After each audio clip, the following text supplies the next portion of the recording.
ठीक ना। ये अब चालू हो गया। अब ध्यान देना, पेन निकाल लो, ठीक है। अब 1 घंटा के लिए एकदम लॉक हो जाओ। अब कंटिन्यू पढ़ना, ध्यान से पढ़ना। देखो बात को ध्यान से सुनोगे ना, बात को ध्यान से सुनने से एक फायदा ये रहता है कि आपको याद करने की जरूरत नहीं पड़ेगी, अलग दोबारा देखने की जरूरत। 10 से 12 मार्क्स फोकट का नहीं है, मेहनत चाहिए, और एक दिन ही तो करना है, फिर एग्जाम खत्म, बात खत्म, ठीक है। 10 से 12 मार्क्स का ये चैप्टर है। तो देखो NCERT chapter number 3 metal and non metal, और इसका पीडीएफ तुम लोगों के पास है, और आप लोगों को पीडीएफ मिल जाएगा डिस्क्रिप्शन बॉक्स में, ठीक है। स्टार्ट करते। देखो चैप्टर का नाम क्या है? चैप्टर का नाम मेटल एंड नॉन मेटल, ठीक है। और एनसीईआरटी का साइंस का चैप्टर 3 फाइनल रिवीजन वीडियो है ये। पहला चीज हम समझेंगे टाइप्स ऑफ एलिमेंट। क्या होता है एलिमेंट? एलिमेंट एक शुद्ध पदार्थ है, और वो 3 तरह का होता है। एक का नाम है मेटल, दूसरे का नाम है नॉन मेटल, तीसरे का नाम है मेटालॉइड। तो ज्यादातर हमें मेटल नॉन मेटल पे ध्यान देना है। मेटल का मतलब हिंदी में धातु होता है, अंग्रेजी में मेटल है। मेटल्स आर मिनरल्स और substances that is found in earth crust. इसका मतलब होता है कि धातुएं खनिज या पदार्थ है। खनिज मतलब धरती से निकाला हुआ चीज है या कोई एक पदार्थ है जो पृथ्वी की परपटी में पाया जाता है, यानी धरती के ऊपरी लेयर में पाया जाता है। धरती के कई लेयर होते हैं, ऊपर का लेयर भूपरपटी बोलते हैं, उसके नीचे एक लेयर होता है, उसके अंदर कोर होता है। तो हमें सबसे ऊपर के लेयर में मिलता है कौन सा? धातुएं मिलती है, ठीक है। नॉन मेटल क्या होता है? Non metals are those element which lack all the metallic attributes, यानी या मेटेलिक प्रॉपर्टी। जिस तत्व में धातु के गुण ना हो तो वो अधातु कहलाएगा, और जिस तत्व में कुछ खास गुण हो, जैसे विद्युत के सुचालन का गुण, जैसे चमक, जैसे वो ठोस हो, तो उस तरह से हम धातु में कंसीडर करते हैं, ठीक है। और धात्विक गुणों का अभाव हो तो हम उसे कहते हैं अधातु। अधातु में क्या आता है? ऑक्सीजन जो सांस लेते हैं, कार्बन जिसका पेंसिल बनता है, कार्बन जिस कोयला भी है, कार्बन का बहुत सारा उपयोग है, ठीक है। तो ये सब क्या है? अधातु है। तीसरा है मेटालॉइड। मेटालॉइड का मतलब क्या हुआ? मेटालॉइड का मतलब होता है उपधातु। वे धातु जिनमें धात्विक और अधात्विक दोनों गुण पाए जाते हैं। धातु का भी गुण है, अधातु का भी गुण है, उसे हम क्या कहते हैं, है ना। अधातु और धातु दोनों गुण पाए जाता है तो उसे हम कहते हैं मेटालॉइड, यानी उपधातु। इसमें क्या आएगा? इसमें आता है बोरन, सिलिकॉन, ये सब उपधातु में आते हैं, ठीक है। तो टोटल 118 एलिमेंट है। 118 एलिमेंट में 90 के आसपास है, और ये इसके अलावा 7-8 एलिमेंट मेटालॉइड है और बाकी नॉन मेटल है। समझ आई बात? धातु, अधातु और उपधातु ये तत्व के ही प्रकार है। कोई दिक्कत? ठीक है, आगे बढ़ते हैं। तो ये यहाँ पे टिक कर लो फटाफट, यहाँ पे फटाफट टिक कर लो। अब इसके बाद हम समझेंगे एक एक करके। सबसे पहले मेटल्स को समझते हैं, मीनिंग ऑफ मेटल्स, ठीक है। ध्यान देना, मीनिंग ऑफ मेटल्स।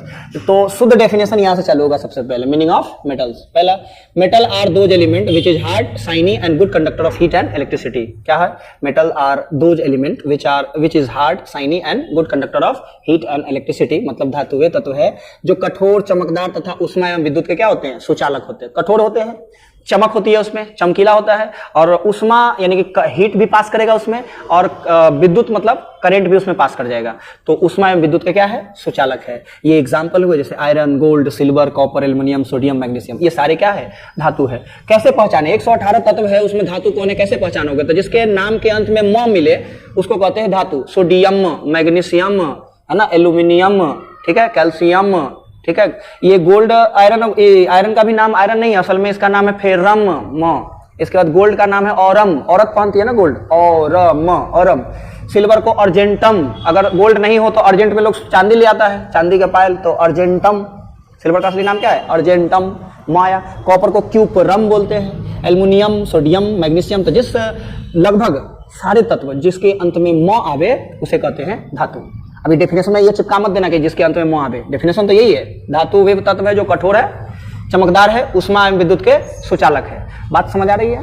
ठीक है।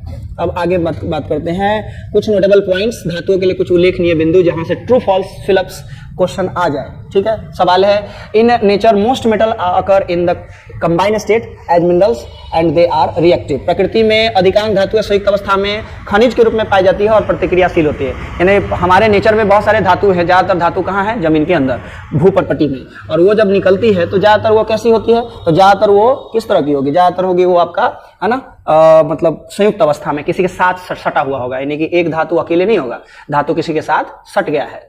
मतलब जैसे ऐसा समझिए कि जैसे मान लीजिए कि कोयला निकाले और कोयला में ही थोड़ा सा लोहा निकल गया और उसी में थोड़ा सा सोना निकल गया। मतलब बड़ा सा कोयला का पत्थर निकाले, उसमें सोना भी सटा हुआ है, एल्युमिनियम भी है, कॉपर भी, सब सटा हुआ है। तो ऐसे संयुक्त अवस्था में, हालांकि सोना संयुक्त अवस्था में नहीं आता है, मुक्त अवस्था में अकेला आता है। सोना जहाँ निकलेगा खाली सोना रहता है। लेकिन मान लो अगर ऐसा है तो उसे हम कहते हैं संयुक्त अवस्था में। दो या दो से अधिक धातु एक साथ मिले उसे क्या कहते हैं? संयुक्त। अभी तुम लोग संयुक्त पढ़ रहे हो कि अकेले अकेले पढ़ रहे हो? संयुक्त पढ़ रहे हो। तो संयुक्त मतलब साथ साथ, दो, एक नहीं, एक से अधिक, ठीक है। तो सोना, चांदी, प्लेटिनम जो है ये पृथ्वी के प्रॉपर्टी में स्वतंत्र रूप से मिलेंगे, तुमको आजाद आजाद मिलेगा, अकेले सोना मिलेगा, अकेले प्लेटिनम मिलेगा, अकेले चांदी मिलेगा। लेकिन अधिकांश धातुएं जो है वो संयुक्त अवस्था में मिलती है और वो प्रतिक्रियाशील होती है, यानी रिएक्शन करती है। ये सब रिएक्शन नहीं, अकेले वाला रिएक्शन करने के लायक नहीं रहता है, और जो संयुक्त अवस्था में वो किसी न किसी के साथ रिएक्शन करेगा। तो ये प्रतिक्रियाशील हुआ, रिएक्टिव हुआ, और ये अप्रतिक्रियाशील या अभिक्रियाशील नहीं है, यानी नॉन रिएक्टिव होगा। समझ आ रही बात? और तीसरी बात, minerals from which metals can be profitably extracted are called ores. वे खनिज, मतलब धरती से मान के चलो बहुत सारा चीज निकला, धरती से बहुत सारा चीज निकला, उसमें जो मान के चलो एक बड़ा सा पत्थर निकाला धरती के अंदर से खोद के, बहुत बड़ा क्या निकाला, पत्थर। और उस पत्थर को हम फिलहाल क्या कहेंगे, तो उस पत्थर को हम तो माइनिंग किए हैं, अभी फिलहाल कुछ नहीं है, लेकिन जब हम उसको साफ उफ करेंगे और उस पत्थर से ये संभावना हो कि उस पत्थर में चांदी निकल सकता है, या उस पत्थर में मान के चलो लोहा निकल सकता है, कॉपर निकल सकता है, एल्युमिनियम निकल सकता है, अगर ऐसा हो कि हाँ वो पत्थर में कॉपर निकल सकता है, तो हम समझ जाएंगे कि वो पत्थर खनिज है। तो क्या है, खनिज। माने जिससे कुछ ना कुछ निकलने की संभावना है, किसी ना कुछ धातु निकलने की संभावना है, उसको हम खनिज बोल सकते हैं। क्या बोल सकते हैं, खनिज। और जिससे ना कुछ निकले तो वो कुछ नहीं है, वेस्टेज है, कुछ नहीं है, कुछ निकलेगा तो है। हम समझ आई बात? जैसे एक पत्थर खोद के निकाले और वो पत्थर से कुछ ना निकला तो कुछ नहीं है वो, लेकिन एक पत्थर निकाले जमीन के अंदर से और उसमें से निकल गया कौन चीज, लोहा निकल गया। इसका मतलब जो पत्थर से हमें लोहा मिला है, जो वो पत्थर है, उस पत्थर को कहते हैं खनिज। क्या कहते हैं, खनिज, अंग्रेजी में मिनरल। क्या कहेंगे, मिनरल। तो वे खनिज जिनसे धातुएं लाभकारी रूप से निकाली जाए उसे हम कहेंगे अयस्क। क्या कहेंगे, अयस्क। जिन खनिजों से बहुत ही आसानी से और लाभ, बहुत ज्यादा बेनिफिट दे, और वैसा अगर हमें धातु निकल जाए तो उस खनिज का एक नया नाम हो जाता है अयस्क। क्या हो जाता है, अयस्क। अब जैसे मान लो पत्थर निकला और उसमें खाली कोयला है तो खनिज रह गया। वो पत्थर खोदे, जमीन खोदे तो पत्थर निकला, और पत्थर में खाली कोयले है और कुछ ना है तो खनिज रह गया, तो खनिज के अलावा कुछ नहीं है। लेकिन उस कोयला में सोना निकल गया, तब वो खनिज के साथ साथ अयस्क कहलाएगा। क्या कहलाएगा, अयस्क। अगर उस मान लो कि जमीन से पत्थर निकाले और वो पत्थर के अंदर कॉपर निकल गया, तो वो पत्थर अब खनिज के साथ साथ उसका नया नाम क्या हो जाएगा, अयस्क। क्योंकि पत्थर से अगर धातु निकल रहा है तो उस पत्थर को हम क्या कहते हैं, अयस्क। सब जमीन से निकलता है, आगे बात समझ में। तो वे खनिज जिनसे धातु लाभकारी रूप से निकाली जा सकता है उसको क्या कहते हैं, अयस्क कहते हैं। कुछ एग्जाम्पल अयस्क के जो पूछे जा सकते हैं, हालांकि ये ज्यादा VVI है, सिनेवार का किताब में जिक्र है, ठीक है, लेकिन ध्यान रखना है सबको। कैल्शियम अकर इन लाइमस्टोन, कैल्शियम चूना पत्थर से निकलता है, जमीन से निकला चूना पत्थर से आप कैल्शियम धातु निकाल सकते हो, ठीक है। तो कैल्शियम के अयस्क का नाम क्या है, चूना पत्थर। कैल्शियम किस अयस्क से निकलेगा, चूना पत्थर से। और लोहा किस अयस्क से निकलेगा, हेमेटाइट नाम के अयस्क से। यानी पत्थर निकला और उसके अंदर है ना लोहा के चांसेस है निकलने का, तो वो पत्थर हेमेटाइट कहलाया। तो हेमेटाइट किससे निकलेगा, लोहा किससे निकलेगा, हेमेटाइट से, गुड। और एल्युमिनियम किससे निकलेगा, बॉक्साइट नाम के पत्थर से, बॉक्साइट नाम के अयस्क से। और पारा निकलेगा सिनेवार नाम के अयस्क से। तो पारा का अयस्क सिनेवार, एल्युमिनियम का अयस्क बॉक्साइट, और लोहा का अयस्क हेमेटाइट। उसके बाद चूना का, कैल्शियम का अयस्क चूना पत्थर। समझ आई बात, कैल्शियम का अयस्क चूना पत्थर, ठीक है। आगे बढ़ते हैं।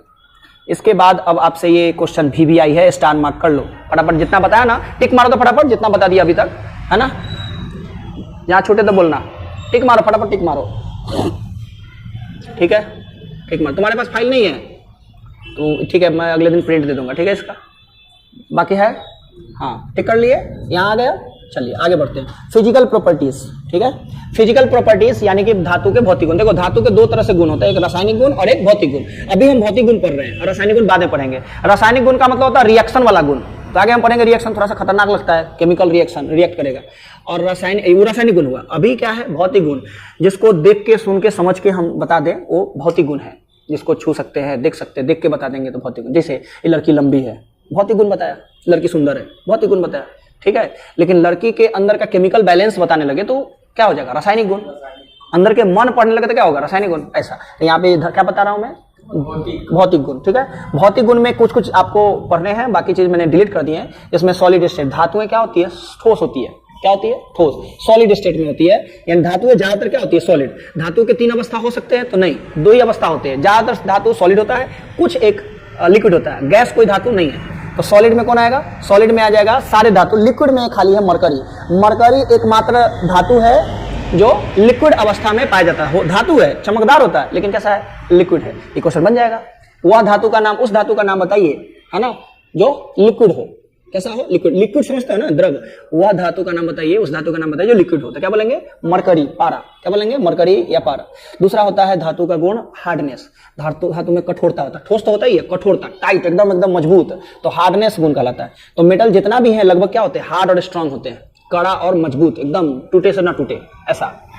इसमें सोडियम और पोटेशियम सॉफ्ट होते हैं, सब तो क्या होते हैं, हार्ड होते हैं, और सोडियम और पोटेशियम क्या होते हैं, सॉफ्ट होते हैं, मुलायम होते हैं, जिसको चाकू से काट सकते हैं। तो उस धातु का नाम बताइए जो चाकू से काट दे, तो नाम क्या आएगा, सोडियम। बेसिकली नाम सोडियम है, पोटेशियम भी आता है, बट नाम याद रखना सोडियम। सोडियम एकमात्र धातु है जिसे हम चाकू से काट सकते हैं, समझ आई बात, और वो धातु है, समझ आई बात। आगे, गुड कंडक्टर ऑफ हीट, तीसरा गुण है धातु का good conductor of heat and electricity. धातु है गुड कंडक्टर ऑफ हीट है, मतलब इसमें हीट भी पास होगा। यानी मान के चलिए कि कोई एक छड़ है, जैसे मान लो कि ये एक छड़ है, अब ये मान लो कि मेटल है, तो अगर हम इधर गर्म करें, इधर क्या करें, गर्म करें, मान लो कि चलो गैस चूल्हा पे ऐसे हम लगा दे, तो इधर गर्म होगा, तो गर्म होते होते होते होते होते होते होते होते गर्माहट आ जाएगी इधर की तरफ। इधर से गर्म कर रहे हैं और छू रहे हैं इधर से, तो गर्माहट इधर से इधर की तरफ आ जाएगी। इसको कहते हैं उष्मा का चालन, उष्मा इधर से उधर आ गया, समझ आई बात। तो धातु क्या है, गुड कंडक्टर ऑफ हीट है, यानी उष्मा का अच्छा चालक है, आ गया।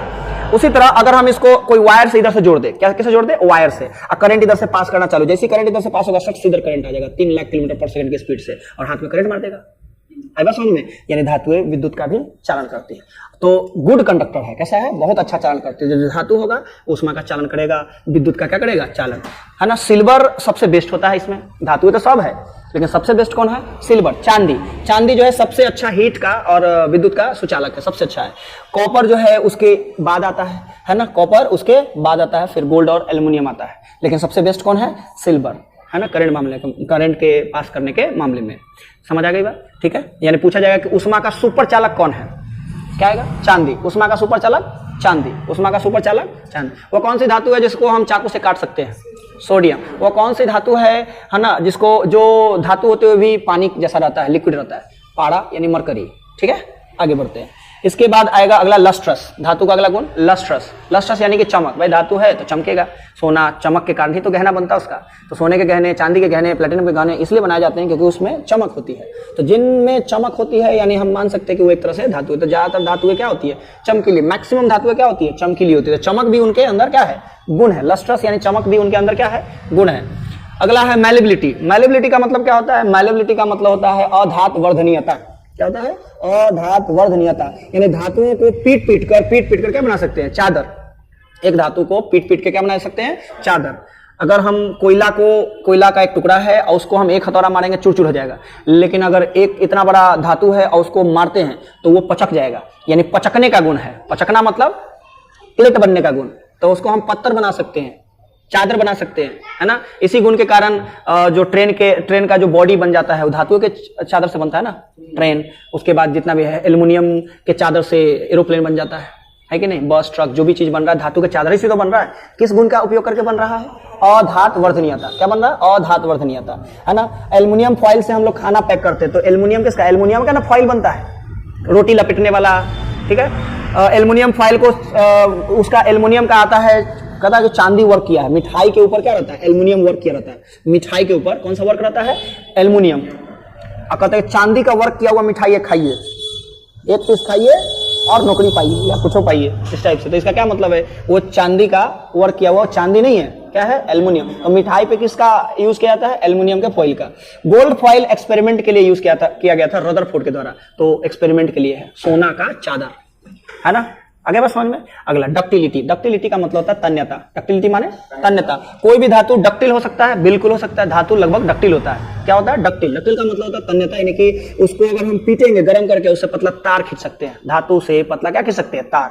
तो धातुओं से तार खींचने का गुण क्या कहलाता है, तन्यता। क्या कहलाता है, तन्यता। अगर तन्यता नहीं होता तो कॉपर के तार नहीं बाजार में मिलते, चांदी के तार नहीं बनते। चांदी के तार से गहने पायल में डिजाइनिंग किया जाता है, तार ही जैसा तो होगा, है ना। तो तार खींचे जा सकते हैं, एल्युमिनियम के तार, कॉपर के तार, लोहा का वायर, ये सब क्यों बनता है, क्योंकि इसके अंदर कौन सा गुण है, तन्यता। उसको गर्म करके खींच सकते हैं मशीन के द्वारा, जिससे हमें तार मिलेगा, वायर मिलेगा, ठीक है। ये कैसा गुण है, तन्यता। चादर बनाने वाला गुण अधात वर्धनीयता, और तार बनाने वाला गुण तन्यता। यानी कि धातु से पतले तार बनाए जा सकते हैं, इस गुण को खाली स्थान कहते हैं। क्या भरेंगे, और धातु को पीट पीट कर चादर बनाए जा सकते हैं, इस गुण को डैश कहते हैं। क्या कहेंगे, अधात वर्धनीयता। अधात वर्धनीयता, मैलेबिलिटी, ठीक, यहाँ तक कोई दिक्कत? अगला है मेटल आर सोनरस। जितने भी मेटल होते हैं सोनरस होते हैं। सोनरस का मतलब है ना खन खन छम छम छन छन की आवाज। धातु को धातु से पीटेंगे तो खन खन छम छम छन छन की आवाज आती है, इस गुण को कहते हैं सोनरस। तो धातु क्या होती है? सोनरस, है ना, धातु क्या होती है? सोनरस। ये बहुत अच्छा आवाज आती है। यहाँ तक कोई दिक्कत? तो ये आप पढ़ लिए धातुओं के गुण। एक गुण और भी है, डेंसिटी। जितने भी धातु है उसकी डेंसिटी हाई होती है। डेंसिटी क्या होती है? हाई। ये क्या मामला है डेंसिटी का? डेंसिटी का कोई मामला है? तो हाँ भाई, डेंसिटी का एक मामला है। क्या होता है, जैसे ये लोहा का है, रियल में क्या है? लोहा का, और ये प्लास्टिक का है। तो जब हम हाथ पे लिए हुए दोनों, तो कौन भारी लगना चाहिए बताओ? लोहा वाला। लोहा भारी है और ये क्या है? हल्का। तो हल्का मतलब लो डेंसिटी, भारी मतलब हाई डेंसिटी। इतने समझो। डेंसिटी तो और बहुत सारी चीजें, बस समझो इतने। हाई डेंसिटी भारी और लो डेंसिटी हल्का। अब तुम तीनों में देख लो किसका डेंसिटी हाई होगा, तो बीच वाली का होगा ना। तो डेंसिटी का मतलब हो गया कि जो भारी है वो डेंसिटी ज्यादा होगा, उसका जो हल्का है वो डेंसिटी कम है। फिलहाल इतना ही समझो, ठीक है? आएगा समझ में? तो कहने का मतलब ये हुआ कि हाई डेंसिटी और लो डेंसिटी। तो अगर हम बात करें कि मेटल में डेंसिटी कैसा होता था? हाई होता है। सबसे ज्यादा डेंसिटी किसका होता था? सबसे ज्यादा डेंसिटी प्लेटिनम का होता है। प्लेटिनम में डायमंड के रिंग फिट किए जाते हैं, ठीक है? प्लेटिनम में किसके रिंग फिट किए जाते हैं? डायमंड के। तो 21,425 केजी मीटर क्यूब इसका क्या होता है? घनत्व सबसे ज्यादा। उसके बाद आता है 19,450 टंगस्टन का, जैसे वो बल्ब में फिट किया जाता है। टंगस्टन धातु बल्ब में, बल्ब जानते हो ना, बल्ब के अंदर। और उसके बाद सोना का 19,320 केजी पर मीटर क्यूब क्या होती है? घनत्व। तो जितना भी धातु उसकी घनत्व हाई होती है। अगर हम 1 केजी वाला झोला ले ले, झोला जो सब्जी लेने वाला, ठीक है, थैला, और उस थैला में हम लोहे के बॉल डालें तो पूरा थैला भरेगा, तो कितना किलो अट जाएगा उसमें? 1 केजी वाला थैला है, लेकिन लोहा के बॉल डालेंगे तो कितना केजी अट सकता है? अंदाज लगाओ। 5-7 केजी तो अट ही जाएगा। ऐसे उसमें अगर मान लो एक थैला लिए और उसमें हम भूसा कुचेंगे, भूसा है ना, हस्क भूसा कुच देंगे तो कितना कुछ आएगा? 1-8 केजी आएगा। 1-8 केजी भी नहीं आएगा, कम आएगा। लेकिन लोहा का अगर बॉल कोचेंगे तो ज्यादा आएगा, तो भारी हुआ ना, घनत्व ज्यादा है, इसके लिए। आगे बात समझ में? घनत्व समझ में आया? ठीक है। अब ये कुछ पॉइंट है जो बीबीआई है, ये खाली स्थान में आ जाएगा, आपके किताब से लिए गए हैं। सोडियम और पोटेशियम जैसे धातुएं नरम होती है, इनको चाकू से काट सकते, अभी पड़े हो। पारा एकमात्र धातु है जो कमरे के ताप पर तरल अवस्था में पाया जाता है। सोडियम अत्यधिक प्रतिक्रियाशील धातु है जो किरासन तेल में डुबा के रखते हैं। Sodium is highly reactive metal which is kept inside the kerosene oil. इसका मतलब है कि सोडियम को अगर खुला छोड़ दोगे, हवा से अभिक्रिया करके जल जाएगा। पानी में गोला बना के पानी में फेंकोगे, ब्लास्ट कर जाएगा, बम जैसा विस्फोट होगा। ठीक, तो पानी में नहीं रख सकते, खुला नहीं रख सकते, तो कहाँ रखे? तो पता चला साइंटिस्ट को कि किरासन तेल में डालने से कुछ नहीं होता है, तो उसी में डाल दिया। अब सोडियम जहां बिक्री होगा, एक स्थान से दूसरे स्थान किरासन तेल में भर के बेचा जाएगा। क्यों बेचा जाता है? ताकि रिएक्शन किसी से न कर ले। समय बड़ा झगड़ालू किस्म के, कोई घर में होता है ना झगड़ालू किस्म के, तो उसको सबसे दूर रखा जाता है। देखा जाता है कि सबसे शांत व्यक्ति के साथ ठीक रहता था, उसी के पास रख दो। समझ आई बात? तो क्या है, ये सोडियम बहुत खतरा है, इसलिए उसको किसके तेल में डुबा के रखते हैं? किरासन तेल के। किरासन तेल जानते हो ना, किरासन तेल। तो ये पहला सेक्शन कंप्लीट हुआ, ठीक है। अब हम बात करेंगे केमिकल प्रॉपर्टीज का। हमने पढ़ा अभी क्या? फिजिकल प्रॉपर्टी सारा निपटा लिया है ना, और केमिकल का। तो यहां तक टिक कर लो, क्या क्या पढ़े हो फटाफट टिक करो। जो जो पॉइंट है वहीं तक टिक करना है, जितना लिखा है उतने, ज्यादा नहीं पढ़ना, ठीक है। यही तुम लोग के लिए भारी हो जाएगा। हो गया? बैठे हो तुम? हाँ तो पढ़ेगा ना, समझ गए? यहां तक कोई दिक्कत? ठीक है, आगे बढ़ते हैं। अब हम केमिकल प्रॉपर्टीज ऑफ मेटल, धातुओं के रासायनिक गुण की बात कर ले। धातुओं के कौन सा गुण? रासायनिक गुण, है ना। 5 रासायनिक गुण आपको ध्यान देना है। पहला रिएक्शन विथ एयर, वायु के साथ प्रतिक्रिया। दूसरा रिएक्शन विथ वाटर, पानी के साथ प्रतिक्रिया। तीसरा रिएक्शन विथ एसिड, अम्ल के साथ प्रतिक्रिया। चौथा पढ़ना है रिएक्शन विथ साल्ट सॉल्यूशन, नमक के घोल के साथ प्रतिक्रिया। 5वां reaction of metal and non metal, धातु और अधातु, इन्हीं दोनों को आपस में रिएक्शन करा दे तो क्या होगा। ये 5 अभिक्रिया आपको एक एक करके पढ़ना है। सबसे पहले हम पढ़ते हैं एयर का। बोले यहाँ से क्वेश्चन आ जाएगा तुमको 3-3 मार्क्स वाले। अभी जितना पढ़े वो 2-2 मार्क्स वाले थे, है ना। 10 से 12 मार्क्स आने हैं, तो 2-2 मार्क्स उधर पीछे है, पढ़ लिए। 2-2 मार्क्स में छोटा छोटा सवाल था, पढ़ लिए। 2-2 एक-एक वाला। अब यहाँ से जो सवाल बनेगा उसमें 3 मार्क्स वाले सवाल बनेंगे। कहीं से रिएक्शन से ज्यादा क्वेश्चन आता है। पिछले चैप्टर 2 में भी रिएक्शन से क्वेश्चन आएंगे, चैप्टर 3 से भी। तो देखो, रिएक्शन विथ एयर, हवा से रिएक्शन। गुजरात का एग्जाम में वो ट्रेंड चलता है कि रिएक्शन से कुछ ना कुछ क्वेश्चन डालेगा। तो अगर कोई धातु हवा से रिएक्शन करे क्या बनाएगा? तो लगभग जितना भी धातु है उसमें अधिकांश धातु हवा से रिएक्शन कर लेता है, कुछ को छोड़कर अधिकांश धातु हवा से क्या कर लेता है? रिएक्शन। और जब हवा से रिएक्शन कर लेता है तो क्या बनाता है? ऑक्साइड बनाता है, धातु के ऑक्साइड। तो मेटल प्लस ऑक्सीजन बराबर मेटल ऑक्साइड, ठीक है। जैसे कॉपर को ऑक्साइड ऑक्सीजन के उपस्थिति में छोड़ते हैं तो कॉपर ऑक्साइड, एल्युमिनियम को ऑक्सीजन की उपस्थिति में छोड़ते हैं तो एल्युमिनियम ऑक्साइड बना लेता है। तो ये एक आध को याद रखो, कॉपर ऑक्साइड वाला जो छोटा है, आसान है। आई बात समझ में? कुछ निष्कर्ष पे ध्यान देते, खाली बात यहीं पे खत्म नहीं होती है। कुछ निष्कर्ष इसका है कि एल्कली मेटल नालायक जिसे हम कहते हैं, किसे कहते हैं? नालायक। अल्कली मेटल जैसे NaLiK, जिसको हम क्या बोल सकते हैं? नालायक। Na मतलब सोडियम, Li मतलब लिथियम और K मतलब पोटेशियम। इन नालायक नाम का जो तीनों मेटल है, ये तीनों नालायक नहीं है। नालायक नाम है बट ये नालायक नहीं है, बहुत लायक है। पानी और ऑक्सीजन या हवा के साथ तीव्रता से ये तीनों अभिक्रिया करते हैं। किसके साथ रिएक्शन करेंगे? पानी से भी और हवा से बड़ी तेजी से रिएक्शन करते हैं। कौन? नालायक। तीनों नालायक मतलब ट्रिक है नालायक, सोडियम, लिथियम और पोटेशियम, ये तीनों, ठीक है। उसके बाद है मैग्नीशियम, एल्यूमिनियम, जिंक, लेड। ये जो चारों है, ये चारों के चारों ऑक्साइड की एक पतली परत बना लेते हैं। अगर ये ऑक्सीजन से रिएक्शन करे, हवा से रिएक्शन करे तो ये पतली परत अपने ऊपर बना लेते हैं। Iron does not burn on heating. अगर आयरन को हवा की उपस्थिति में जलाओगे तो जलेगा नहीं। आयरन में लोहा लाल हो जाता है ना, जलता नहीं है। लेकिन अगर आयरन का चूरन हो जाए, हम डब्बा में नहीं दिखा रहे थे आयरन का चूरन, है ना, कौन सा एक्सपेरिमेंट में? मैग्नेट वाला एक्सपेरिमेंट है। तो मैग्नेट वाला में वही चूरन, तो लोहे का जो चूरन होता है अगर जलाओगे तो तेजी से जलेगा, लेकिन वही लोहा है, उसको जलाओगे तो नहीं जलेगा, वो लाल हो जाएगा, ठीक है।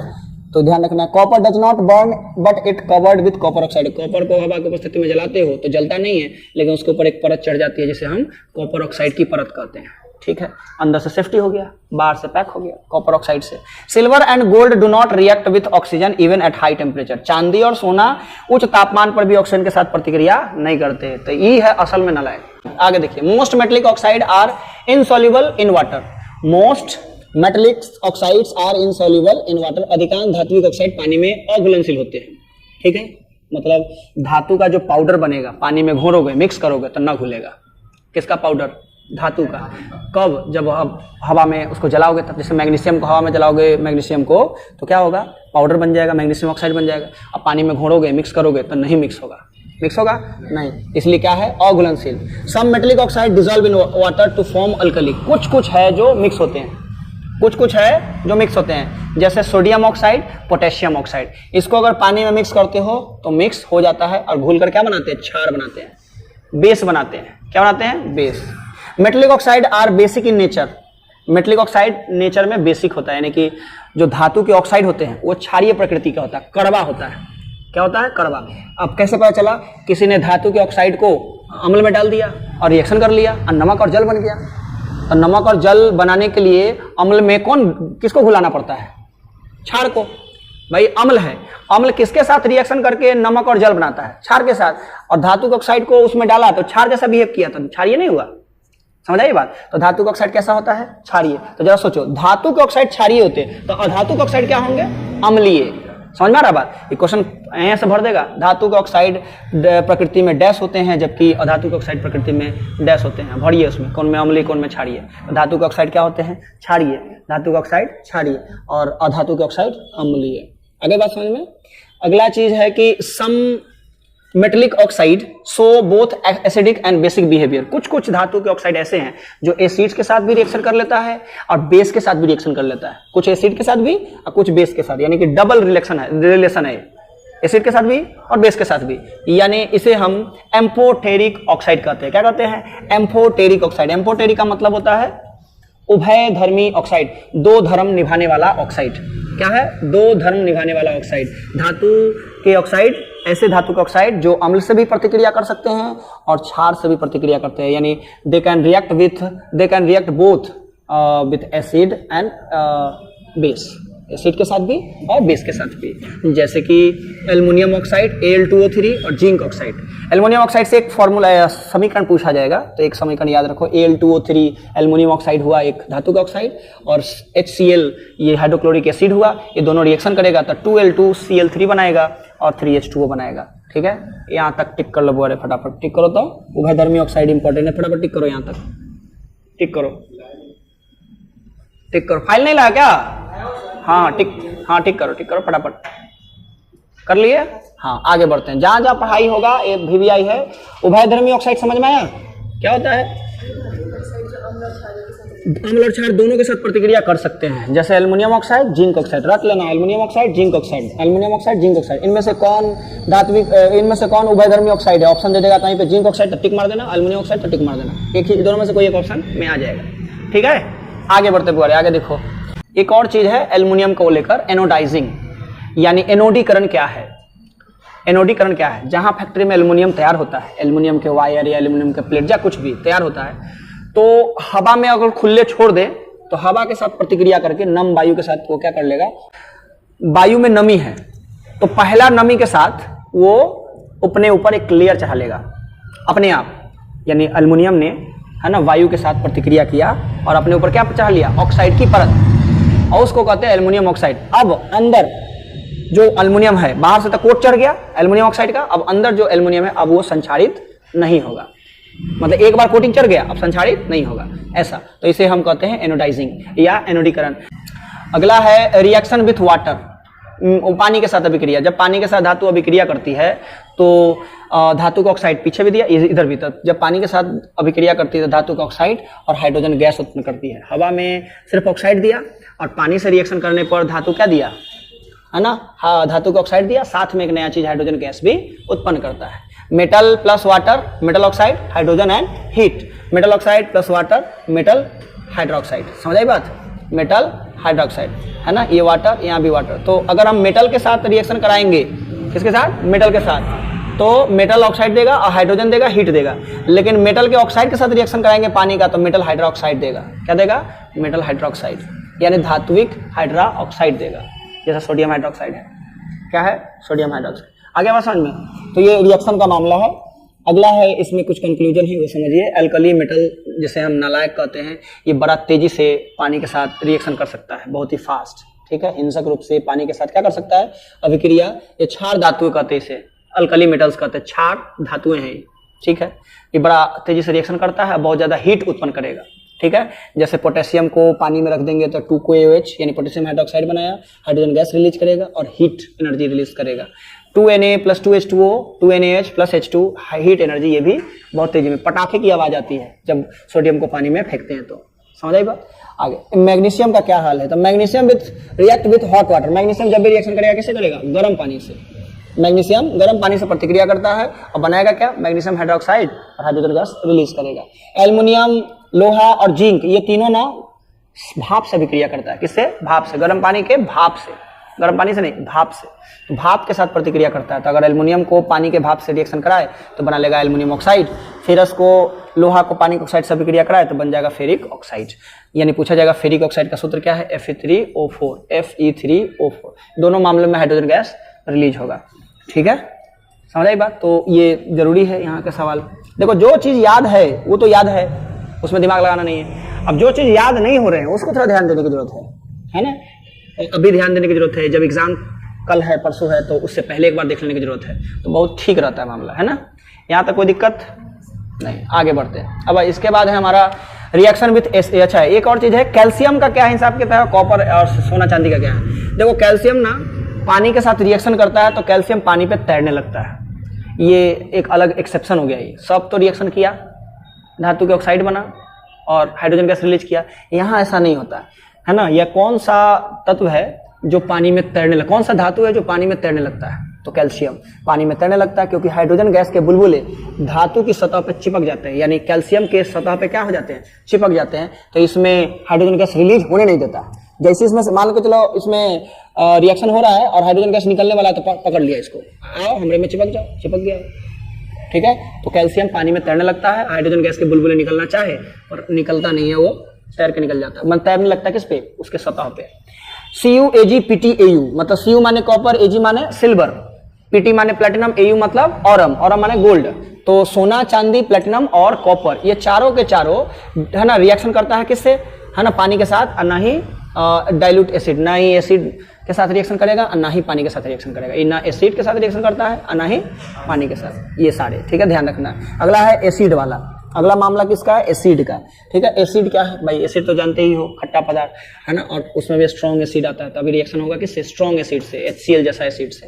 तो metal react with dilute acid and produce metal salt and hydrogen gas, यानी अम्ल जो है, धातुएं जो है तनु अम्लों के साथ प्रतिक्रिया करती है और धातु नमक और हाइड्रोजन गैस बनाता है, धातु नमक और हाइड्रोजन गैस बनाता है। एग्जाम्पल में कई सारे एग्जाम्पल है, आप कोई भी एग्जाम्पल ले लो, जैसे मान लो सोडियम एक धातु है, क्या है, सोडियम एक धातु है, और हाइड्रोक्लोरिक एसिड है, हाइड्रोक्लोरिक एसिड है, उसके साथ रिएक्शन कराएगा तो NaCl बनेगा, नमक बनेगा, और क्या रिलीज होगा, हाइड्रोजन गैस। ठीक है, क्या रिलीज होगा, हाइड्रोजन गैस। धातु अम्ल के साथ प्रतिक्रिया करके हाइड्रोजन गैस उत्पन्न करती है, और इसको चेक करना है तो आप पॉप की ध्वनि से चेक कर सकते हैं, यानी कि हाइड्रोजन गैस के बुलबुले निकल रहे हैं, और अगर मोमबत्ती जला के उसके पास रखोगे तो मोमबत्ती जलने से एक साउंड आएगा, पॉपअप की साउंड, ये बताता है कि हाइड्रोजन गैस रिलीज हो रहा है। ये बुक में एक्सपेरिमेंट भी था, है ना, तो आप देखे होंगे जब पढ़ाई चालू हुआ था उस समय। Hydrogen gas is not evolved when the metal react with nitric acid, it is because HNO3 is a strong oxidizing agent, the H2 produce to water and itself reduce to any of the nitrogen oxide. का मतलब क्या है, इसका मतलब है कि जब कोई धातु नाइट्रिक ऑक्साइड के साथ प्रतिक्रिया करती है तो हाइड्रोजन गैस नहीं निकलती है। कैल्शियम मामले में भी, कैल्शियम में भी हाइड्रोजन गैस नहीं निकला था, और यहाँ पे नाइट्रिक एसिड एक ऐसा एसिड है, धातु में कैल्शियम, उसमें पानी में अभिक्रिया करने के बाद उसमें पानी में तैरने लगा, हाइड्रोजन गैस रिलीज नहीं हुआ। यहाँ सब एसिड में तो रिएक्शन होता है, लेकिन इस एसिड में रिएक्शन होगा, इसमें भी रिएक्शन होगा, लेकिन नाइट्रिक एसिड HNO3 नाम का जो एसिड है, इस एसिड में कोई धातु रखते हैं तो क्या है, हाइड्रोजन गैस नहीं निकलती है। और ऐसा इसलिए है क्योंकि HNO3 एक परवल ऑक्सीकारक है। HNO3 क्या है, परवल ऑक्सीकारक है। ऑक्सीकारक का मतलब ऑक्सीजन को जोड़ लेता है, ऑक्सीजन को क्या कर लेता है, जोड़ लेता है। तो यह उत्पादित H2 को पानी में ऑक्सीकृत कर देता है, जो भी H2 बना वो पानी में क्या कर देगा, ऑक्सीडाइज कर देगा, और स्वयं नाइट्रोजन ऑक्साइड में बदल देता है। स्वयं क्या होता है, नाइट्रोजन ऑक्साइड में बदल जाता है, यानी नाइट्रोजन ऑक्साइड मतलब NO, NO2, N2 इस तरह से बदल जाता है। तो इसलिए ये हाइड्रोजन गैस रिलीज होने नहीं देता है। क्या रिलीज नहीं होने देता है, हाइड्रोजन गैस। थक गए क्या, समझ में आ रही है बात, है ना, यहाँ तक हो गया। एक अम्ल है एक्वारेजिया, ठीक है, एक अम्ल क्या है, एक्वारेजिया, है ना, हल्का पीला होता है। और एक्वारेजिया कैसे काम करती है, देखो एक्वारेजिया जो है दो अम्लों का मिश्रण है, एकदम फ्रेश मिक्सचर है। कितने अम्लों का, दो अम्लों का। तो पूछा जाए क्या है एक्वारेजिया, तो एक्वारेजिया हाइड्रोक्लोरिक एसिड, हाइड्रोक्लोरिक अम्ल और नाइट्रिक अम्ल, इन दोनों का 3:1 अनुपात में बनाया हुआ ताजा मिश्रण है। क्या, हाँ, उसी को हम क्या कहते हैं, एक्वारेजिया। 3:1 में हाइड्रोक्लोरिक एसिड और नाइट्रिक एसिड, इसी के मिलावट को हम क्या कहते हैं, एक्वारेजिया कहते हैं, है ना। अनुपात याद रखना, हाइड्रोक्लोरिक एसिड 3 और नाइट्रिक एसिड 1, ये अनुपात है ना, और इसी को एक्वारेजिया कहते हैं। फ्रेश होता है ये, तो सोना, प्लेटिनम, चांदी जैसे मेटल को घुला देगा अपने अंदर, डिसॉल्व कर सकता है, कितना पावर है। अगर हम हाइड्रोक्लोरिक एसिड में सोना को रखेंगे तो डिसॉल्व नहीं होगा, नाइट्रिक एसिड में अगर हम सोना को रखेंगे डिसॉल्व नहीं होगा, लेकिन दोनों को मिलाकर जो फ्रेश मिक्सचर अभी बना है ताजा ताजा, उसमें डालेंगे तो डिसॉल्व हो जाएगा। ठीक है, इसीलिए इसके स्ट्रांगनेस का यूज किया जाता है कहाँ, सफाई करने में। सोना चांदी के जो गहने साफ होते हैं, चमकाया जाता है, इसी से चमकाया जाता है। ठीक है, क्या है ये, एक्वारेजिया। इसे हम शाही जल, है ना, या अम्लराज हिंदी में कहते हैं, शाही जल या अम्लराज। यहाँ तक कोई दिक्कत, ध्यान रखना है ये सब बात, है ना। खुदरिया सवाल आ सकता है, क्योंकि 2 मार्क्स के क्वेश्चन आते तो कुछ पूछ देगा। Reaction with salt solution, salt solution के साथ रिएक्शन, देखो साल्ट सॉल्यूशन के साथ रिएक्शन होता है डिस्प्लेसमेंट वाला। यदि धातु साल्ट सॉल्यूशन से रिएक्शन करे तो वो विस्थापित कर देता है ना, विस्थापन अभिक्रिया कर देता है ना। तो कैसे, तो देखिए एक एक्सपेरिमेंट यहाँ है ना, विस्थापन वाला, इसको देखिए, है ना, ये यहाँ से समझिए। ये आपकी किताब में नहीं है, 7th क्लास में लिया गया है, और ये आपके बुक में दिया हुआ है। ये क्या है, तो इसमें देखो तो 2 टेस्ट ट्यूब है ना। एक टेस्ट ट्यूब है जिसके अंदर कॉपर सल्फेट ब्लू कलर का दिख रहा है, तो कॉपर सल्फेट का ये विलयन है। कॉपर सल्फेट ये क्या है, साल्ट सॉल्यूशन है, नमक का घोल है। खाते नहीं है, जरूरी नहीं कि हर नमक को हम खाएं वही नमक है ना, हर वो पदार्थ जो खाए वो नमक है, ऐसा जरूरी नहीं है। ये क्या है, साल्ट सॉल्यूशन है, इसे हम कॉपर सल्फेट कहते हैं। ये ब्लू कलर का होता है, इसे हम ब्लू विट्रायल या ब्लू थोथा, नीला थोथा, नीला कशिश भी कहते हैं। समझ आई बात। इसमें क्या डाला गया है, क्या है, कील। क्या डाला गया है, कील। तो कील डाला गया, तो अब कुछ देर के बाद ना ये रिएक्शन कर लेगा। लोहा कॉपर से अधिक प्रतिक्रियाशील होता है, लोहा कॉपर से ज्यादा अभिक्रिया करता है, तो इसके अंदर का जो SO4 है वो किसके साथ आ जाएगा, लोहे के साथ। तो ये कॉपर सल्फेट वाला जो मामला है, इसको हम एक लिख के बताता हूँ, रुक जाओ एक मिनट, थोड़ा बोर्ड पे लिख देता हूँ, फिर मैं मिटा दूंगा। देखो इसका रिएक्शन अगर दिखाना हो ना, इसका रिएक्शन दिखाना हो तब कैसे दिखाएंगे। हमारे पास पहले से क्या है, ये क्या है पहले से, कॉपर सल्फेट, तो हम क्या लिख देंगे, कॉपर सल्फेट, ठीक है, ये कॉपर सल्फेट हो गया। और साथ में हम क्या डाले, लोहा का कील डाले, क्या डाले, लोहा का कील, तो हो गया Fe। और जब रिएक्शन करेगा तो फाइनली बनाएगा क्या, ये जो Fe है Cu को क्या कर देगा, चल हटा देगा, विस्थापित कर देगा, अब बन जाएगा FeSO4। और ये जो Cu है वो विस्थापित हो गया है, क्या हो गया, विस्थापित नहीं, बैठ गया है। तो ये जो रिएक्शन आप देख रहे हो ये क्या है ना, विस्थापन अभिक्रिया है। क्या है, विस्थापन। तो अगर बोला जाए इस चित्र का क्या अर्थ है भाई, विस्थापित अभिक्रिया है, विस्थापन अभिक्रिया है, क्या है, विस्थापन अभिक्रिया। और इस चित्र का क्या अर्थ है, इधर का तो चित्र हम समझ गए, इसका तो इसके अंदर जो है यही चीज यहाँ दिखाया गया है, ठीक है। इसके अंदर क्या है कि कॉपर जो है, इस कॉपर सल्फेट का जो विलयन है अब ऐसा हो गया है। तो ये ब्लू था और ये क्या है, ये क्या हो गया, ग्रीन जैसा हो गया है, हल्का ग्रीन जैसा हो गया, पीला ग्रीन है ना। तो विलयन का रंग बदल गया है ना। तो ये ग्रीन हो गया, तो ये हरा थोथा हो गया, ग्रीन विट्रॉयल हो गया, यानी इसी का परिणाम ये है जो अभी आप देखे हो। इधर वाला 2 इधर है और इधर वाला जो है ये 2 वो इधर है। आ गया समझ में। तो ये रिएक्शन का मामला इधर भी देख लो, ऐसा ही है। ये कॉपर सल्फेट का विलयन है, नीला है, नीला थोथा बोलते हैं। एगो ब्लेड इसमें रख दिया गया है जो कि यहाँ दिख रहा है, यहाँ पे क्या, ब्लेड लोहे का बना होता है, किसका बना होता है, लोहे का। और अब ब्लेड ना इसके अंदर रिएक्शन करना चालू, तो इसी चीज को यहाँ दिखाया गया कि जैसे ये ब्लू था अब ये कैसा हो गया, ग्रीन, ब्लू था तो ग्रीन, और इसके अंदर जो है ये ब्लेड है वो उसके ऊपर ग्रीन लेयर चढ़ चुका है, कॉपर का लेयर चढ़ चुका है और ग्रीनिश इधर आ गया। मतलब ये पूरा विलयन लोहे से सना गया है, क्या बन सना गया, लोहे से। तो ये हो गया आयरन सल्फेट, ये जो लिक्विड हो गया क्या है, आयरन सल्फेट, और ये लिक्विड क्या था, कॉपर सल्फेट। ये नीला थोथा, ये हरा थोथा, ब्लू विट्रायल, ग्रीन विट्रॉयल, ठीक है। तो ये एक बात हुई। यहाँ तक कोई दिक्कत, टिक कर लो यहाँ तक। लो देखो यहाँ ध्यान दो। तो ये क्या है, तो ये धातुओं की अभिक्रिया श्रेणी है कि कौन धातु किससे अधिक अभिक्रियाशील है। 1 नंबर में आता है पोटेशियम, 2 में सोडियम, 3 में कैल्शियम, 4 में मैग्नीशियम, 5 में एल्युमिनियम, 6 में जिंक, उसके बाद Fe, Pb, HCu, Hg, Ag, Au और Pt। ये सारे क्या है ना, सबसे अधिक अभिक्रिया करेगा तो पोटेशियम, उसके बाद सोडियम, उसके बाद कैल्शियम, मैग्नीशियम, इस तरह से है ना। जैसे मान के चलो आपको ऑप्शन में दे दे, यहाँ से ऐसे दे दे, ऑप्शन में दे दे कि A option aluminium, B option magnesium, C option Ca और डी ऑप्शन Na। अब बोलेगा कि इन चारों में अधिक अभिक्रियाशील कौन होगा, तो क्या जवाब देंगे, इनकी गिनती डी ऑप्शन में आ रहा है, ये Na पहले आ रहा है। समझ आई बात। तो ये अभिक्रियाशील है, ये आपको ध्यान रखना है। हाईली रिएक्टिव मेटल है, ऊपर से नीचे जाएंगे, नीचे से ऊपर जाएंगे तो हाईली रिएक्टिव, ऊपर से नीचे आएगा तो रिएक्शन करने की संख्या कम होगी, कम मात्रा में रिएक्शन करेगा। तो ये सब रिएक्शन नहीं करता है, लेस रिएक्टिव है सब। ये मीडियम में आता है और ये हाई आता है, हाई, मीडियम, लेस, ठीक है। तो इस टाइप से तो प्रतिक्रिया श्रृंखला का ये सबसे नीचे का हिस्सा है। अब हम बात करें कि कोई भी मेटल और नॉन मेटल रिएक्शन करेगा तो क्या होगा, भाई सिंपल है, मेटल और नॉन मेटल रिएक्शन करेगा तो नमक बनाएगा। क्या बनाएगा, नमक। NaCl से रिएक्शन करेगा सोडियम क्लोराइड, MgCl2 से रिएक्शन करेगा मैग्नीशियम क्लोराइड, CaCl2 से रिएक्शन करेगा कैल्शियम क्लोराइड, और Li लिथियम क्लोरीन से रिएक्शन करेगा तो LiCl, तो ये क्लोराइड बनेगा। यहाँ तक कोई दिक्कत। अब एक फटाफट रिकॉल कर लेते हैं क्या क्या पढ़े आप, ठीक है। देखिए मतलब सबसे पहला है, ये आपके फाइल में होगा, ऊपर टिक कर लेना, सामने सामने लिख लेना। वायु के साथ प्रतिक्रिया करता है अगर धातु, है ना, मिला, शुरू में ही होगा, रासायनिक भौतिक अभिक्रिया के बाद, ठीक है। यहाँ पे एरो खींच के, है ना, वायु के साथ तो यहाँ पे लिख दोगे, है ना, धातु के ऑक्साइड, बस, है ना, धातु के ऑक्साइड, एक नजर पड़ेगा ना, ध्यान रहेगा, धातु के ऑक्साइड।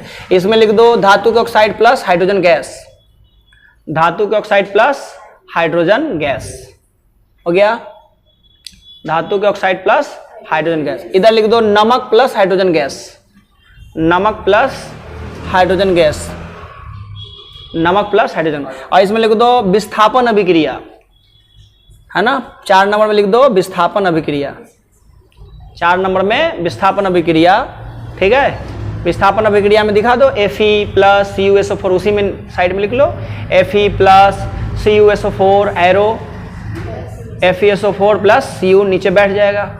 ठीक है, समझ में आ रहा है बात, याद दिलाएगा तुम्हें। और reaction of metal non metal में लिख दो नमक साल्ट, है ना। तो एक नज़र में ऐसे देखोगे तो थोड़ा ध्यान रहेगा। ठीक है, आगे बढ़ते हैं, चलो आगे बढ़ते हैं। अब ये सब हम पढ़ लिए, ठीक है, ये सारा चीज़ हो गया है कंप्लीट। ठीक है, अब ध्यान दो बड़े, अब आगे देखो। अब बात आता है कि धातु और अधातु जो अभिक्रिया करते हैं, नमक बनता है हमें मालूम चल गया। तो धातु और अधातु अभिक्रिया करके जो यौगिक बनाते हैं, नमक तो बनाते ही हैं, और उसको ऊपर से हम क्या कहेंगे, यौगिक है। नमक एक क्या है, यौगिक। तो किस प्रकार का यौगिक बनता है, तो धातु अधातु अगर अभिक्रिया करेंगे, मतलब metal and non metal reaction करेंगे तो वो बनाएंगे आयनिक कंपाउंड। किस प्रकार के यौगिक बनाएंगे, आयनिक यौगिक, क्योंकि एक पॉजिटिव होता है एक निगेटिव होता है। धातु क्या होती है, पॉजिटिव, और अधातु क्या होती है, निगेटिव। मेटल होता है पॉजिटिव और नॉन मेटल होता है निगेटिव। ये मेटल में मैंने मेटल बताया, नॉन मेटल क्या होता है, तो नॉन मेटल का मतलब होता है जिसके नाम के अंत में नो, बस ऐसे याद रखो, नाम के अंत में क्या रहे, नो। कार्बन, ऑक्सीजन, नाम के अंत में नो आ रहा है ना। जहां जहां नो आएगा सब क्या होगा, ज्यादातर, है ना, जो तत्व है वो अधातु कहलाएगा। नो रहेगा लास्ट में तब क्या रहेगा, नो, या मौ नहीं रहेगा तो भी।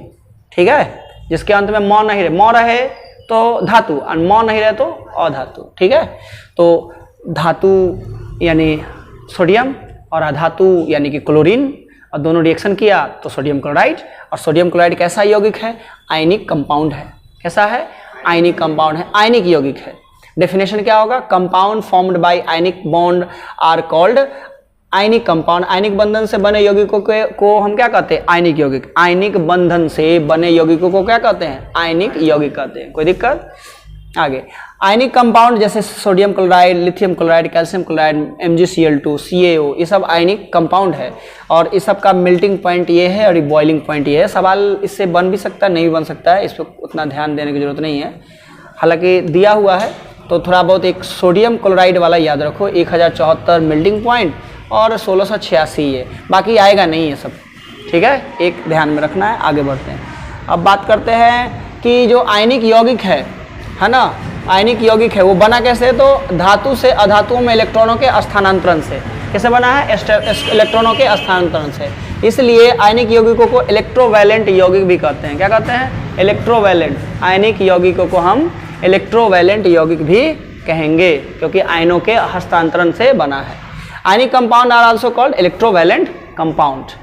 अब कुछ कुछ यौगिक के गुण आ जाएगा। आयनिक यौगिक के क्या गुण होते हैं भाई, पहला गुण आयनिक यौगिक के क्या है, वो सॉलिड होते हैं, हार्ड होते हैं। आयनिक यौगिक ठोस होते हैं और कठोर होते हैं। आयनिक यौगिक कैसे होते हैं, ठोस होते हैं और कठोर होते हैं। समझ आई बात, तो आयनिक यौगिक ठोस भी होगा कठोर भी होगा, है ना। आयनिक यौगिक आर्बिटल, इसको पत्थर मतलब अगर हथौड़ा चलाए तो चूर चूर हो जाएगा, तो यानी भंगुर भी होते हैं। क्या होते हैं, भंगुर। नमक के ढेला पे वार करो एक हथौड़े से तो वो चूर चूर नहीं हो जाएगा, तो क्या है, आयनिक यौगिक है भंगुर, है ना। अगला है ionic compound have high melting and boiling point, यानी इसके मेल्टिंग और बॉइलिंग पॉइंट हाई होते हैं। अभी देखिए ना, मेल्टिंग पॉइंट ज़्यादा बहुत अधिक गर्म करने पर, हजार डिग्री सेल्सियस टेम्परेचर पे गर्म करने पर वो पिघलते हैं, और फिर उसके बाद और आगे गर्म करते रहो तो वो खौलते हैं, यानी कि उबलते हैं। ठीक है, आयनिक यौगिक आमतौर पे पानी में घुलनशील और पेट्रोलियम में अघुलनशील होता है। यानी कंपाउंड जो होता है पानी में घुल जाता है, नमक पानी में घुल जाता है, कॉपर सल्फेट जो है वो भी पानी में घुल जाता है, तो पानी में घुलनशील होता है। क्या होता है, पानी में घुलनशील। लेकिन पेट्रोलियम केमिकल हो, पेट्रोलियम चीज जैसे पेट्रोल, डीजल, किरासन तेल, इस सब में नहीं घुलता है, तो ये पानी पेट्रोलियम में अघुलनशील, और आयनिक कंपाउंड पानी में घुलनशील होते हैं। Generally soluble in water and insoluble in petroleum. ये चौथा गुण है। Ionic compound conduct electricity in the molten state. आयनिक यौगिक पिघली हुई अवस्था में विद्युत का संचालन करते हैं। आयनिक यौगिक जब तक पाउडर है तब करंट नहीं मारेगा, उसमें करंट पास नहीं होगा, लेकिन उसको पानी में मिक्स कर दिए हो तब उसमें करंट पास करेगा। तो पानी जैसा रहेगा तब विद्युत का चालन करता है आयनिक यौगिक। ठीक है, ionic compound do not conduct electricity in solid state. वही सॉलिड अवस्था में ये कंडक्ट नहीं करता है इलेक्ट्रिसिटी, करंट पास नहीं होगा। जैसे नमक का पाउडर है तो उसमें करंट पास नहीं होगा, लेकिन वही नमक को पानी में घोर दो तो करंट बहुत तेजी से पास होगा। समझ आई बात। ठीक है, आगे ये कुछ कुछ सवाल है जो आंसर उसमें नहीं दिया होगा फाइल में, तो फाइल खोलो फटाफट, इसको ठीक कर लेते हैं। ये पुराने किताब में पेज नंबर 49 पे है, नए किताब में थोड़ा देख लेना, आगे पीछे पेज होगा। तो उसमें एक क्वेश्चन लिखा हुआ है कि सोडियम, ऑक्सीजन और मैग्नीशियम इन तीनों का इलेक्ट्रॉनिक डॉट स्ट्रक्चर बताइए। ठीक है, इलेक्ट्रॉनिक डॉट स्ट्रक्चर के बारे में पढ़े हो, तो सोडियम का ये रहा आंसर और ऑक्सीजन का ये रहा, मैग्नीशियम का ये रहा। तो फटाफट बना लो, साइड में बना लो बुआरे फटाफट। हाँ, हाथ चलाओ जल्दी जल्दी।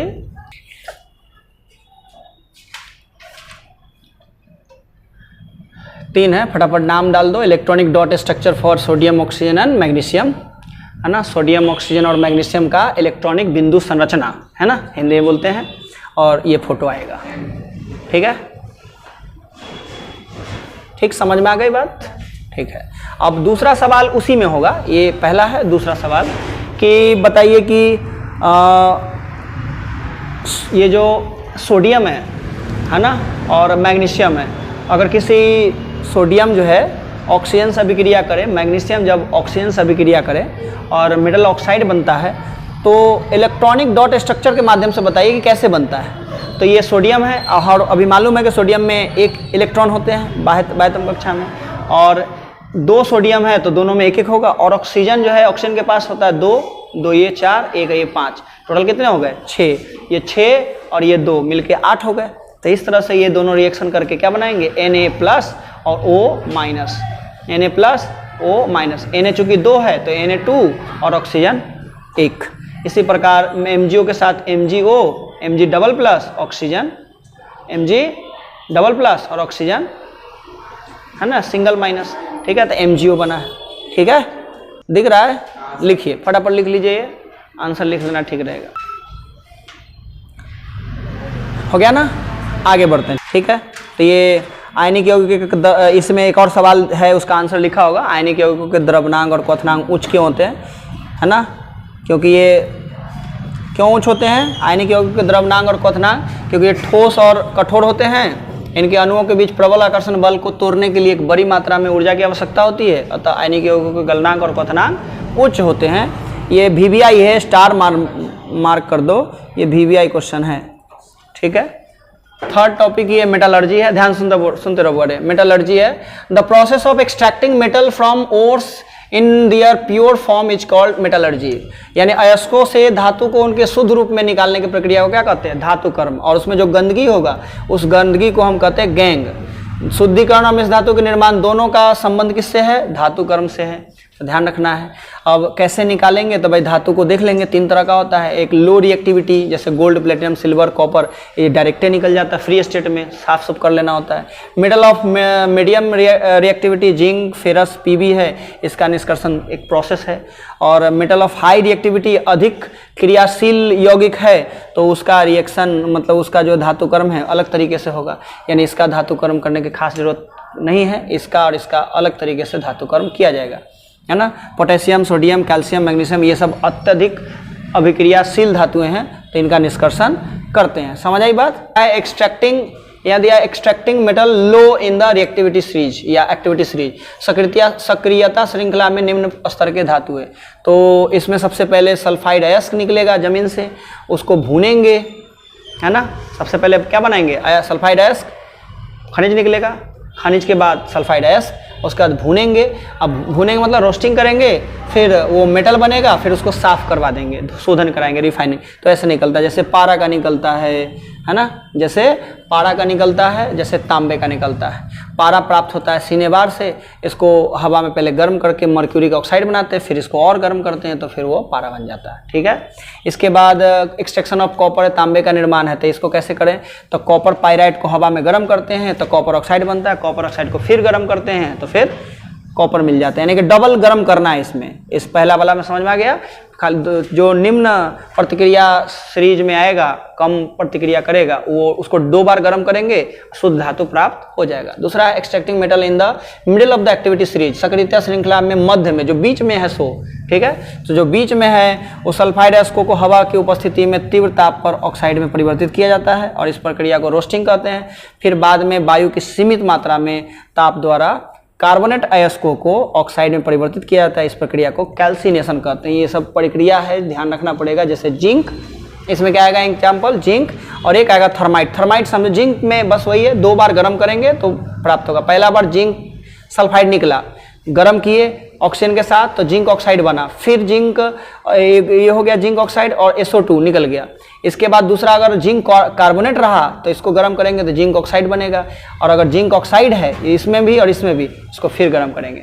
यानी कहने का मतलब है जिंक तुमको दो फॉर्म में मिलेगा, या तो जिंक सल्फाइड के फॉर्म में या तो जिंक कार्बोनेट के फॉर्म में। दोनों को एक बार गर्म करेंगे तो जिंक ऑक्साइड बनेगा और दोबारा गर्म करेंगे तो जिंक मिल जाएगा। अगला है थर्माइट रिएक्शन।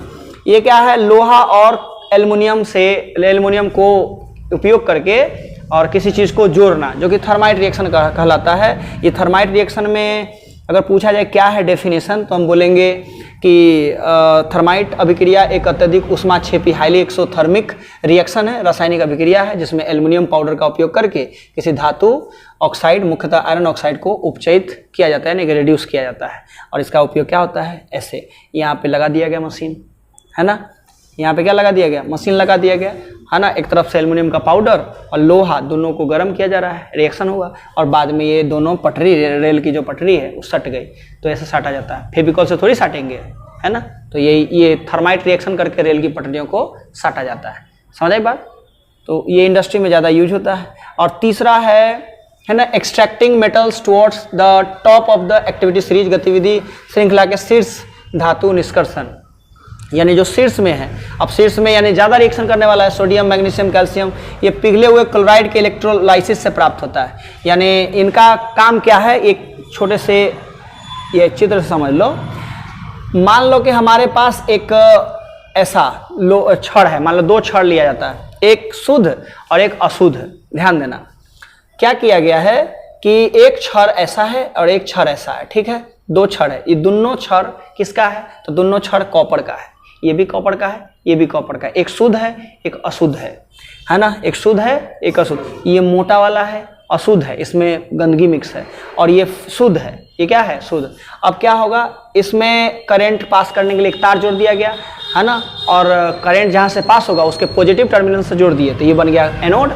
और इस पतला सा जो एल्युमिनियम का रॉड है उसमें भी जोड़ दिए, किसको जोड़ दिए, जहाँ से करंट आ रहा है वहाँ से जोड़ दिए, तो माइनस वाला टर्मिनल से जुड़ा है, इसलिए ये कैथोड है, ये एनोड है, कैथोड है। जब और उसके बाद रिएक्शन कराने के लिए इसमें पानी और पानी के साथ कॉपर सल्फेट थोड़ा सा एसिड मिला दिए, ताकि करंट बहुत तेज़ी से आए और तेज़ी से, है ना, करंट इसके अंदर तेज़ी से पास हो।